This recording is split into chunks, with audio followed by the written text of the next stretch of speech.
Picture this: a small, quiet town where nothing ever happens, until one fateful night. The town, a tranquil haven, nestled in the heart of the countryside, where the only sounds you'd hear on a typical night are the soft hooting of an owl or the distant bark of a dog. Life here is simple, and the residents like it that way. The sunsets are breathtaking, the air is fresh, and the silence, well, it's golden. But on this night, the usual calm was broken. A sudden power outage plunged the town into darkness. A darkness so thick it seemed to swallow up the stars. An eerie calm descended, the kind that makes the hairs on the back of your neck stand up.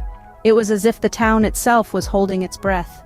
Then, the unsettling noises started. Noises that had no place in this peaceful town. Faint at first, they gradually grew louder, more insistent. Rustling like dry leaves being disturbed. A low growl, like a predator on the prowl. A soft tapping, like skeletal fingers on a window pane. The townsfolk huddled in their homes, fear replacing their usual tranquility. They whispered to each other, trying to make sense of the sounds that echoed in the darkness. The night seemed to stretch on endlessly, each minute a torturous eternity. The unseen intruder had disrupted the peacefulness of their haven, turning the familiar into the unknown. The townsfolk waited, their hearts pounding in their chests, their minds a whirl of questions. Who, or what, was out there in the darkness? Hours later, when the first light of dawn was just starting to peek over the horizon, the power flickered back to life. The town was bathed in the warm glow of streetlights, the darkness receding to the corners. The noises had stopped, the rustling, the growling, the tapping, all gone. And then the power came back on, but things were not as they were before. In the morning, the townsfolk woke to a scene of chaos. The sun had barely graced the horizon when the first signs of disorder were discovered. Front doors, always firmly locked, stood ajar with an eerie invitation. The morning air, usually filled with the chirping of birds, was instead punctuated by the silence of pets that were nowhere to be found. As the day crept on, more unsettling oddities surfaced. Children's toys, once neatly tucked away, were found scattered in the gardens, as if tossed around by an invisible hand. Precious family heirlooms kept safely in locked cabinets had been displaced, their positions altered with a precision that suggested a game rather than a random act. In the heart of the town, the local grocery store was not spared from the peculiar happenings.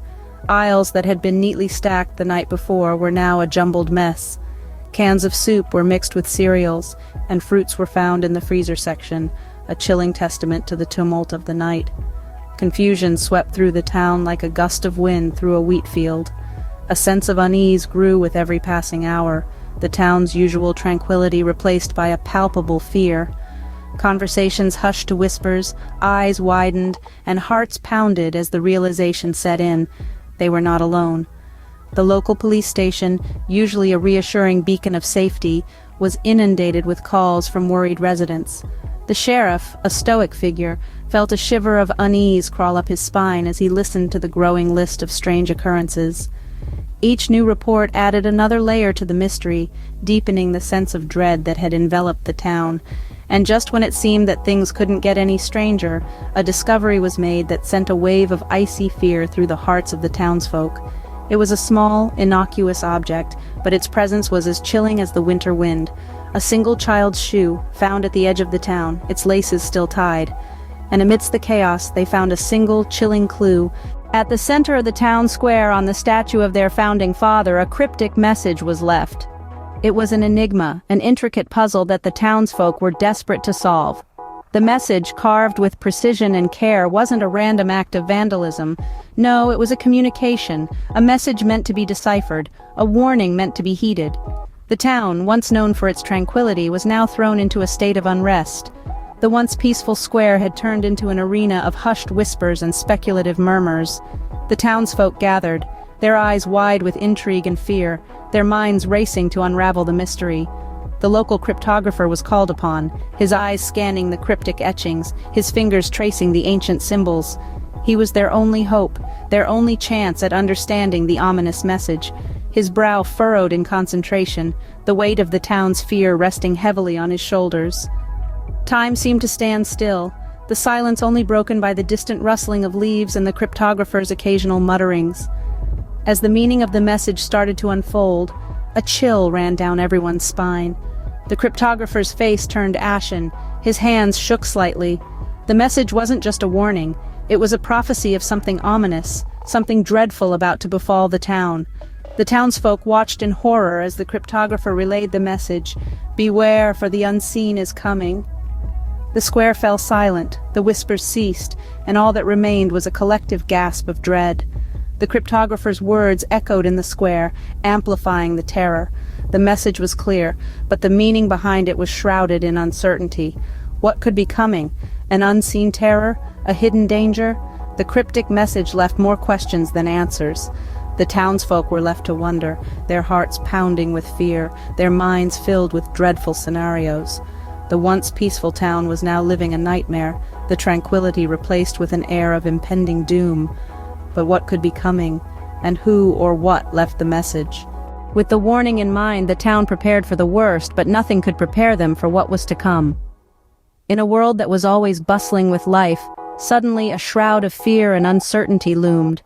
Everyone in the town was on edge, a palpable tension hanging heavy in the air. The usual humdrum of daily life was replaced with hushed whispers and darting glances. The town was preparing, but for what, they did not know. People began to take precautions, boarding up their homes, keeping their children close, and stocking up on necessities. The local store, usually a hub of activity, now echoed with a chilling silence, its shelves stripped bare. The streets, once filled with laughter, were deserted save for the occasional gust of wind that swept through, rustling the leaves and heightening the sense of unease. The townspeople, once a tight-knit community, were now isolated in their homes, each family a fortress against the unknown. The local school was transformed into a makeshift meeting place where people would gather to share news and updates, their voices barely above a whisper. And then, an eerie calm settled over the town. It was as if nature itself was holding its breath, waiting for the unknown to reveal itself.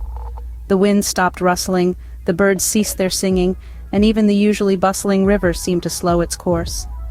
Days turned into nights, and nights into days, each passing moment stretching into an eternity.